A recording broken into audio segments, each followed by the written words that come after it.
Bonjour et bienvenue sur Non Limite Sécu, le podcast francophone hebdomadaire dédié à la cybersécurité.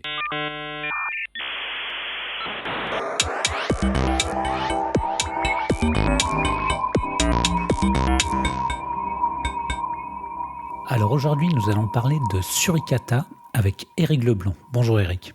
Bonjour à tous. Pour discuter avec lui, les contributeurs Non Limite Sécu sont Hervé Schauer. Bonjour. Nicolas Ruff. Bonjour. Paul Amar. Bonjour. Et Vladimir Collat. Bonjour. Alors Éric, bon nombre d'auditeurs doivent te connaître puisque lorsque tu étais jeune, tu étais contributeur No Limite Sécu. Mais pour les auditeurs qui ne te connaîtraient pas, est-ce que tu voudrais bien te présenter ? J'ai commencé la sécurité en travaillant sur un projet d'Hervé Schauer que j'ai recodé, avec le concept, ça a donné ma première société qui était autour du projet Pare-Feu Linux NetFilter sur lequel je suis devenu contributeur. Et puis après quelques années passées sur ce projet, je suis commencé à travailler il y a un peu plus de 10 ans maintenant sur le projet Suricata. Et donc j'ai créé il y a bientôt 10 ans la société Stamus Networks, qui était un éditeur de solutions basées sur Suricata, qui fournissait à des grandes entreprises et à des grandes organisations. Donc on a déjà fait un épisode sur Suricata, mais pour les auditeurs qui ne l'auraient pas suivi, est-ce que tu voudrais bien en rappeler quelles sont les grandes lignes ? Tout à fait, pas de souci là-dessus. Suricata, c'est à l'origine un IDS, c'est-à-dire un outil de détection d'intrusion réseau, qui a ensuite évolué pour devenir une solution complète Network Security Monitoring et IDS.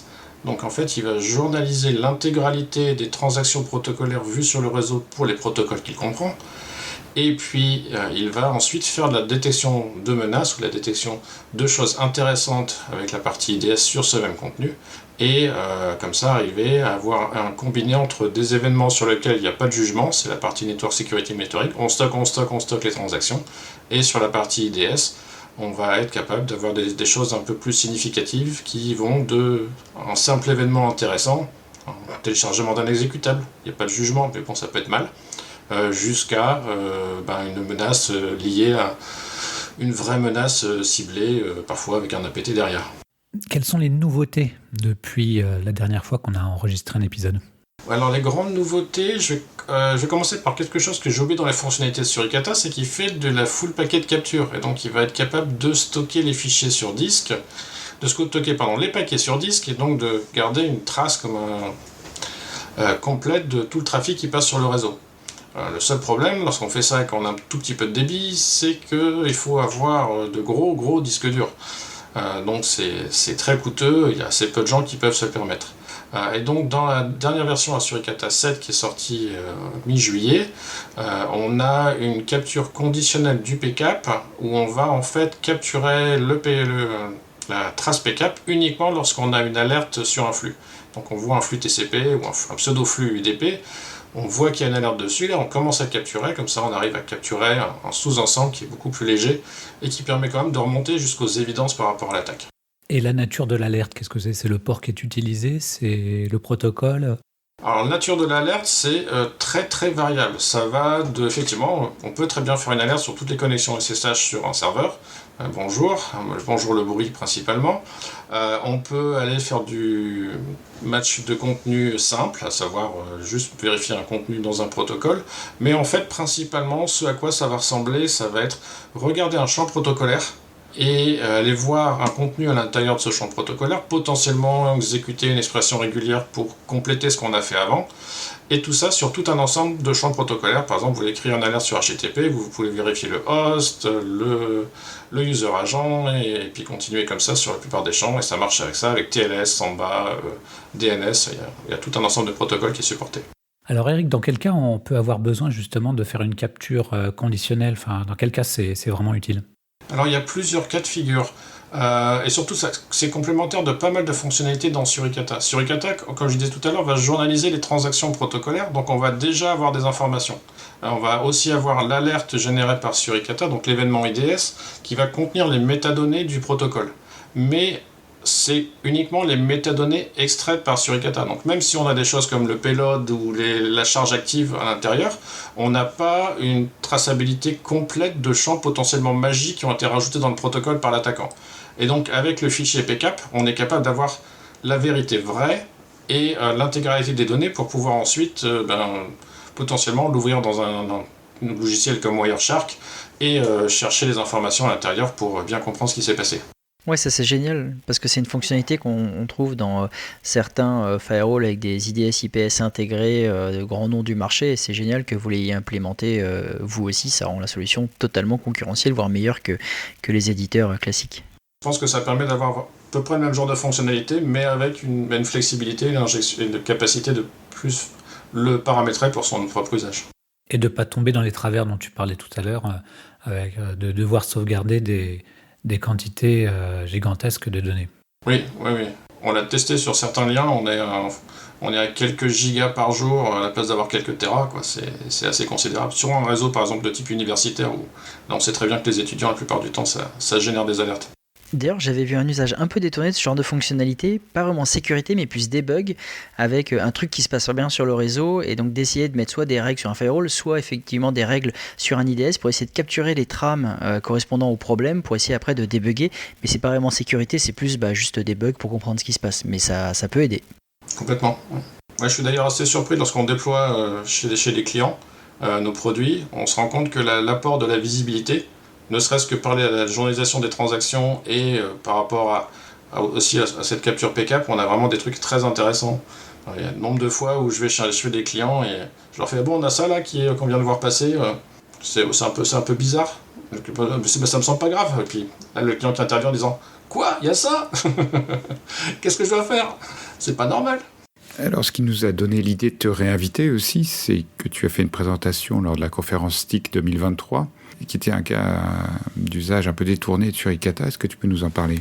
Ce qui s'est passé, c'est que on travaille beaucoup avec une nouvelle fonctionnalité de Suricata qui a été introduite il y a 2-3 ans maintenant, qui s'appelle les datasets, qui est la capacité de matcher sur une liste d'éléments. Donc ça permet par exemple d'injecter 1 million de domaines et puis d'aller faire une alerte dès qu'on a un de ces domaines qui est joint par TLS, HTTP, etc. Sauf que, en fait, je me suis rendu compte qu'il y avait un problème de sécurité sur un des mots-clés où on pouvait écrire, où en fait la signature qu'on va charger, qui va faire appel à ce système de dataset, était capable à l'époque d'écrire dans n'importe quel fichier sur le disque dur et donc de l'effacer. Et ça, tu t'en es rendu compte, vous avez eu des tests d'intrusion ou c'était vraiment...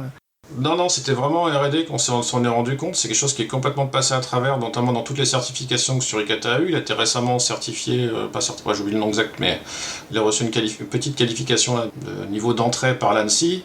Il y a pas mal de produits certifiés qui utilisent Suricata. Toutes les sondes certifiées en France utilisent Suricata derrière. Et donc c'est passé complètement à travers sur cette fonctionnalité-là. C'est aussi une fonctionnalité récente, donc je suis pas sûr que tous les produits ont été certifiés, mais par contre la dernière qualification de l'ANSSI avait ça à l'intérieur. La raison pour ça, c'est que c'est aussi un changement du modèle qu'il faut prendre en compte. Au moment où on a conçu les systèmes de détection d'intrusion, puisque là on parle de la partie détection d'intrusion de Suricata, on avait en fait un modèle où les signatures, c'est un peu comme les règles du pare-feu. C'est quelque chose de super fiable. On ne va pas contredire ces règles du pare-feu tant qu'elles sont appliquées correctement. On a sa politique de sécurité qui est appliquée correctement. Et là, si on regarde l'évolution ces dernières années de la partie détection d'intrusion et fonctionnalités offertes par ce genre de système, on va très souvent avoir récupération à l'extérieur de sources de threat intelligence. Par exemple, on a un logiciel comme MISP qui devient de plus en plus fréquent dans les grandes entreprises, dans les organisations, qui va permettre d'échanger des indicateurs, des informations à propos de menaces. Et ce qui va se passer, c'est que les gens vont intégrer des informations qui viennent de ce système-là. Et donc on se retrouve avec, avant un système qui était fermé, un éditeur d'IDS vous propose ses signatures et on n'utilise que ça. Et on se retrouve maintenant avec un système où c'est complètement ouvert, on va chercher à droite, à gauche, parce que plus on a d'informations bien qualifiées, et mieux c'est. Sauf que à ce moment-là, on s'ouvre sur le monde, et donc les signatures en elles-mêmes doivent rentrer dans le cercle des choses qui sont à risque, et donc les logiciels doivent être modifiés pour gérer ce genre de problématiques. Et justement là-dessus, quand tu déploies, il y a des bonnes pratiques un petit peu là-dessus. Quand tu déploies un Suricata, il faut utiliser obligatoirement par exemple ces flags ou des manières vraiment de le sécuriser pour lutter contre en fait des IOC qui sont malveillants.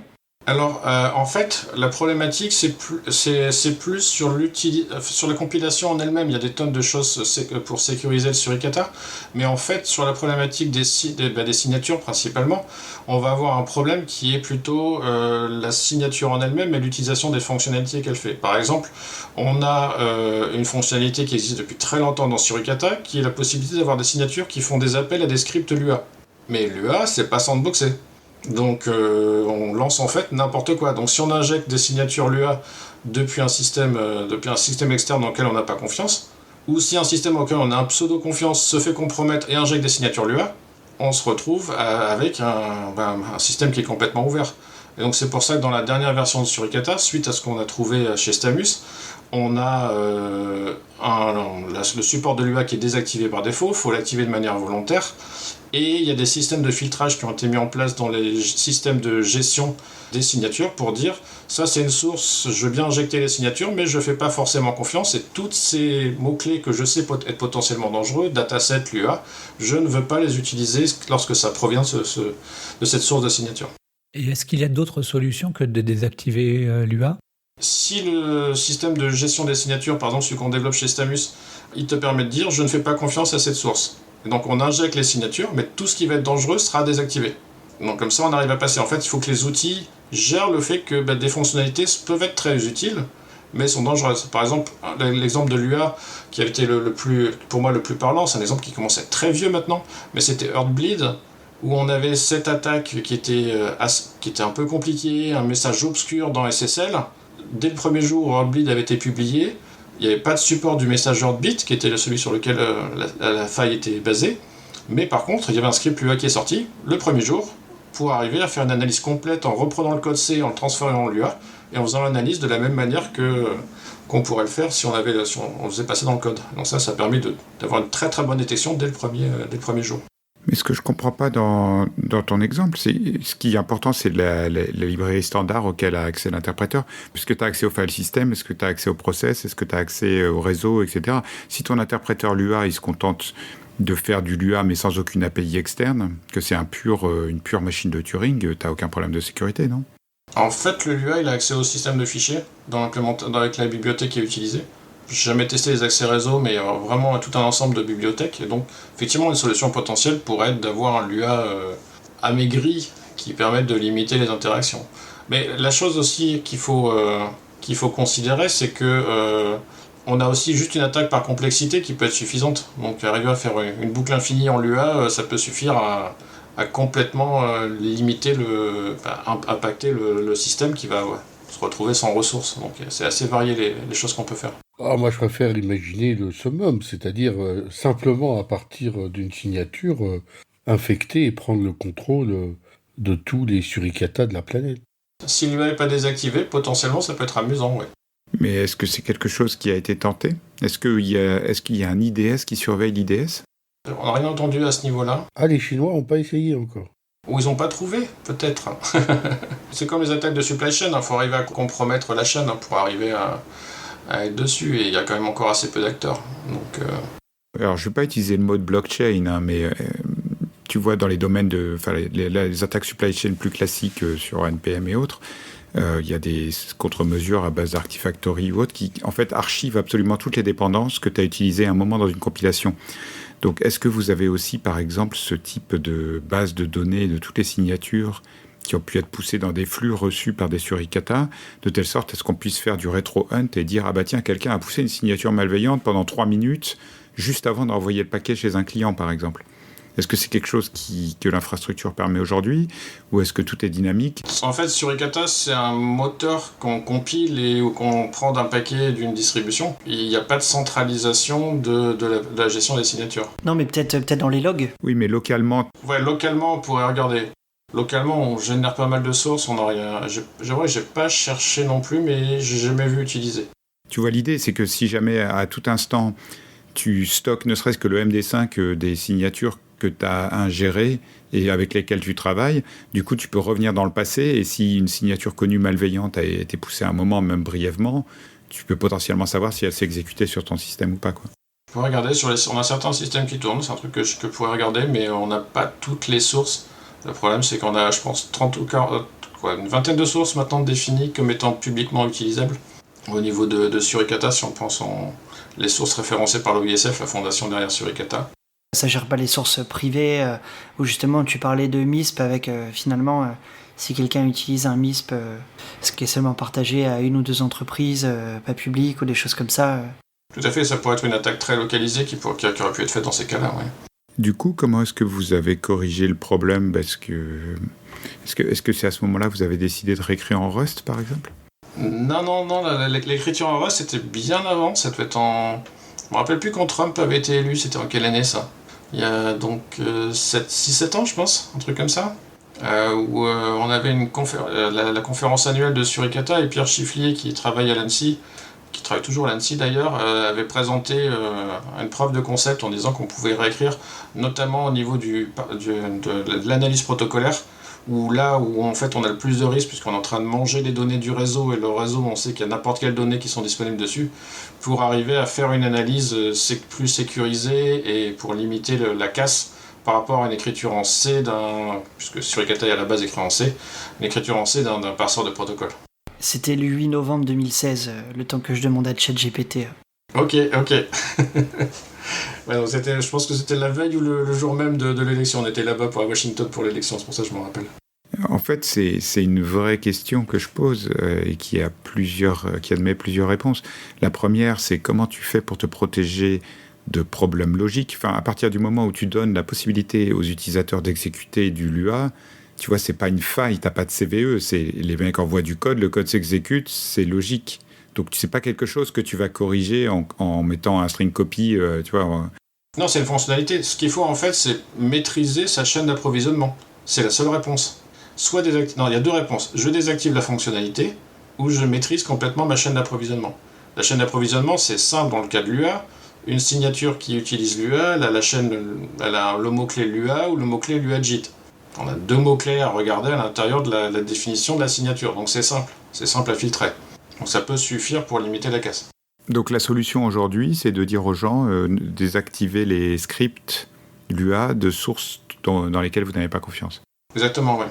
Je dirais même quasiment pratiquement garder-les uniquement pour les sources internes. Pour en revenir à la question de Nicolas autour de Rust, en fait, qu'est-ce qui vous a motivé ? Enfin, l'objectif, c'est quand même de réécrire intégralement Suricata en Rust ou seulement certaines parties ? L'approche de Suricata est très pragmatique, l'équipe de Suricata est très pragmatique avec un développement au fur et à mesure. Et donc il y a 3-4 ans maintenant, je pense, la décision a été prise que tout nouveau protocole dont on introduit l'analyse dans Suricata doit être écrit en Rust.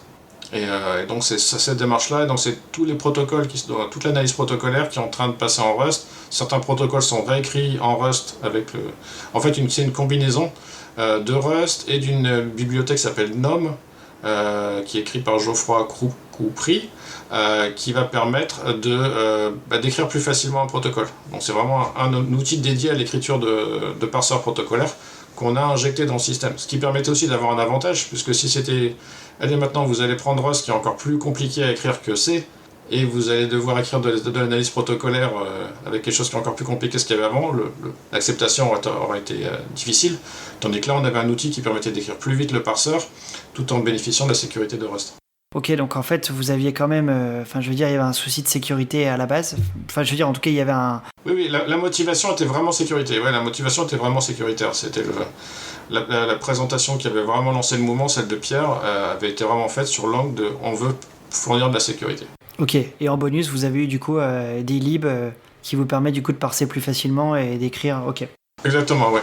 Et est-ce que ça n'a pas posé des problèmes ? Parce que Rust n'est quand même pas supporté sur toutes les plateformes supportées par Debian, par exemple, donc ça vous a obligé à faire des choix et... Généralement, le principe de Suricata, c'est de tourner sur... c'est d'être un service qui est fourni par l'équipe réseau ou quelque chose comme ça. Et donc c'est pas quelque chose que tu vas vouloir faire tourner sur ton téléphone en caricaturant, même si potentiellement tu pourrais le faire sur ARM, il n'y a pas de problème. Mais ce que je veux dire, c'est que la finalité de Suricata principale, c'est d'être utilisé dans l'entreprise ou chez soi, et donc dans ce cas-là on peut sélectionner son matériel sur lequel on va faire tourner Suricata. Il n'y a pas vraiment trop de problèmes à pas supporter des architectures exotiques. Et ça vous a posé des problèmes, on va dire, je sais pas, en termes de performance, d'interopérabilité, etc. Un des autres problèmes de Rust, c'est quand même qu'il est beaucoup plus long à compiler, par exemple. Donc si tu fais des... Enfin, je sais pas si vous avez du test où vous repassez les dizaines de milliers de signatures à chaque fois que vous faites un nouveau build sur Ikata, mais t'imagines que si ton build est 10 fois plus long, et que ça peut potentiellement poser des problèmes. Je pense qu'effectivement, on doit bien avoir un facteur 2 avec la compilation du Rust, par rapport au temps de compile de sur Ikata, mais c'est juste un facteur 2 sur une tâche qui prend sur une machine récente 30 secondes à peu près. Donc on n'est pas sûr. C'est pas vraiment trop impactant. C'est pas du C++ où ça prend énormément de temps. Et il y a eu un impact sur la communauté ou pas Parce que du fait que c'est open source, il n'y a peut-être pas tout le monde qui fait du Rust. Et du coup, est-ce que ça a été bien accepté et C'était un gros pari, ouais. Ouais, c'était un gros pari, je suis tout à fait d'accord avec ça. Il y a des contributions en Rust. Il y a des gens qui travaillent là-dessus, ça apporte des choses. C'est difficile de savoir si on avait dit, donc maintenant c'est bon, on pouvait encore envoyer en C, si on aurait potentiellement eu plus de protocoles qui auraient été rajoutés. Mais le nombre de protocoles remonte à une bonne vitesse dans Suricata, ça n'a jamais augmenté aussi vite, donc c'est plutôt... bon, ça reste... bon, ça n'a pas introduit un gros problème, on va dire. J'ai une question, c'est par rapport à un épisode qu'on a fait récemment avec nos limites sécu. Ça concerne en fait Suricata, mais plus largement tous les IPS et les IDS. C'est HTTP aujourd'hui, c'est devenu un protocole de transport. Et donc il y a quelques semaines, on a fait un épisode sur le chiffrement des flux HTTP avec TLS, avec les extensions genre ISNI, donc Encrypted Server Name Indication, et aussi ECH, donc Encrypted Client Hello. Et toi, quel est ton avis ou ta vision par rapport à ce genre de flux avec du chiffrement qui sera difficile, voire impossible à déchiffrer dans le futur? C'est une question qui est... De merde. Non, pas de merde. Non, c'est très important. Il faut arriver à voir parce qu'en fait, effectivement, on perd en visibilité avec le chiffrement. C'est d'une évidence folle. Par contre, il y a quelques techniques qui vont permettre d'arriver à voir à l'intérieur. Bon, si on n'a pas le chiffrement du SNI, et donc si on a encore les noms de domaine en clair, on a encore une donnée qui est sympathique. Parce qu'en TLS 1.3, c'est quasiment la seule chose qui nous reste, à part une technique que je vais évoquer juste après, c'est le SNI. Donc le serveur name indication qui contient le nom du domaine, le nom du host qu'on essaie de joindre. Donc si je commence à chiffrer ça, on va perdre cette information qui est quand même assez sympathique. Et donc les choses qui vont rester... avant, en TLS 1.2, ce qu'on a qui est disponible, c'est la partie certificat, échange de certificats, Cypher Suite, etc., qui est disponible.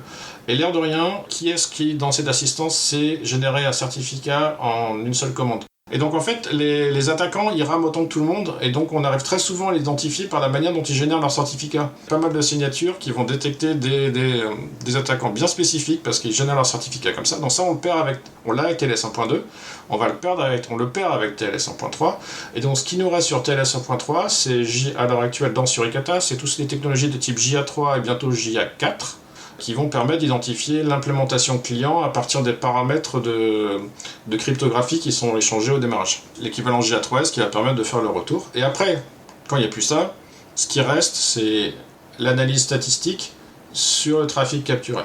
Donc là, je pense qu'il y a un peu de travail à faire au niveau de Suricata. On est déjà capable d'avoir les flows et d'avoir les informations que c'est chiffré, il y a autant de bytes qui sont échangés, mais je pense qu'il va falloir des mesures plus précises. Et là, je pense qu'il y a un beau sujet de recherche pour des gens qui voudraient s'y pencher. Quelles sont les données qui sont nécessaires de capturer pour arriver à voir, par exemple, quel est le type de trafic qu'on a? Est-ce que c'est de l'interactif? Est-ce que c'est du... Voilà, ça, c'est des choses qui ne sont pas encore disponibles dans Suricata qui pourraient être utiles. On aurait pu forcément trouver des menaces bien ciblées, comme identifier une équipe d'assaillants parce qu'ils sont, comme d'habitude, utiliser le même type de certificat, mais voilà.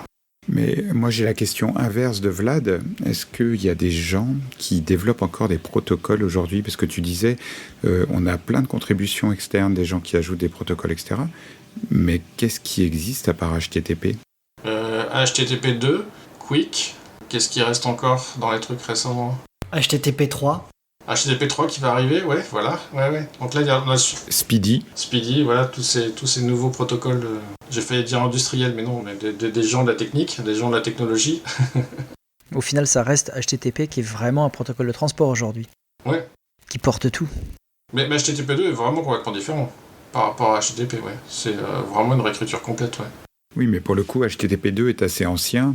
Oui. Et aujourd'hui, je vois pas, on va dire...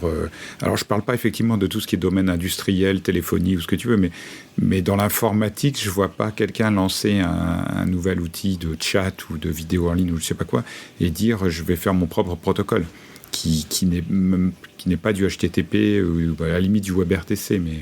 Non, je pense qu'effectivement, il y a suffisamment de choses avec tout ce qui a été développé comme technologie récemment pour arriver à combler la plupart des besoins. Et donc, là où effectivement, si on regarde les derniers ajouts de protocolaires sur Suricata, on a HTTP2, on a Quick, et on a aussi des protocoles internes. Donc ça, c'est aussi des choses où là, on a un historique, ça on a encore pour quelques années avant que tous les protocoles internes disparaissent et sur lequel on manque encore un peu de couverture. Par exemple, on n'a toujours pas de support de LDAP. Donc là, c'est un protocole qui serait, je pense, intéressant de couvrir dans les prochaines versions. Est-ce que tu as documenté tout ça dans le livre que tu as écrit il y a quelques mois et dont tu veux peut-être nous parler ? Oui, donc avec Peter Manef, avec qui je travaille chez Stamus, on a décidé d'écrire un livre pour principalement essayer de casser un espèce de mythe qu'on a vu émerger, qui était que si tu veux faire de l'analyse réseau, il faut que tu aies Zik et Suricata qui tournent sur ta machine. Et comme j'ai dit au démarrage, Suricata offre de l'analyse protocolaire.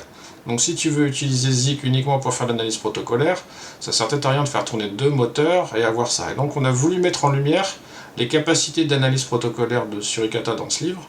Et donc on a fait un livre sur l'analyse des données de Suricata.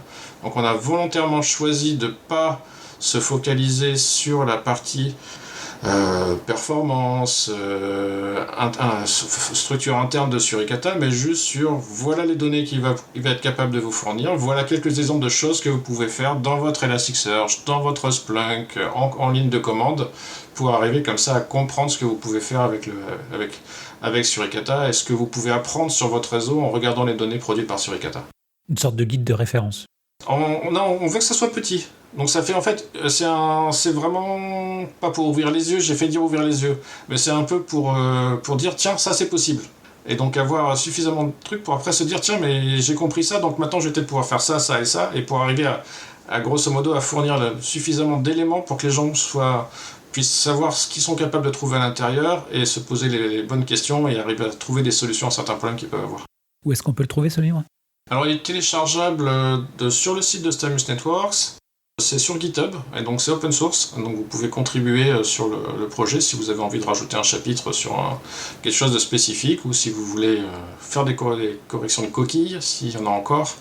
Et voilà, c'est disponible sur GitHub et sur le site de Stamus Networks. Nous mettrons les liens en référence. Est-ce que tu voudrais apporter le mot de la fin, Eric ? Oui, plaignez-vous. Encore ? Oui, les gens se plaignent pas assez. Ah bon ? Oui, parce que j'étais en donné une formation il y a 1 an ou 2, et là, on se rend compte que c'est compliqué d'utiliser les données produites par Suricata, enfin sur un truc spécifique, des requêtes Samba avec du DCRPC à l'intérieur. Ça m'a pris 15 minutes à fixer. Mais si les gens se plaignent pas, comment vous voulez qu'on fixe les problèmes ? Donc plaignez-vous. Et s'ils veulent le faire, comment est-ce qu'ils font ? Le Redmine de l'OISF, sur lequel on peut ouvrir des tickets. C'est pas sur GitHub que ça se fait, mais c'est sur le redmine.oisf.net, sur lequel les gens peuvent raconter leurs problèmes liés à Suricata, bien sûr, et arriver à comme ça à faire avancer le projet. Bon, eh bien Eric, merci beaucoup d'avoir accepté notre invitation. Merci aux contributeurs. Chers auditeurs, nous espérons que cet épisode vous aura intéressé et nous vous donnons rendez-vous la semaine prochaine pour un nouveau podcast. Au revoir. Au revoir. Au revoir.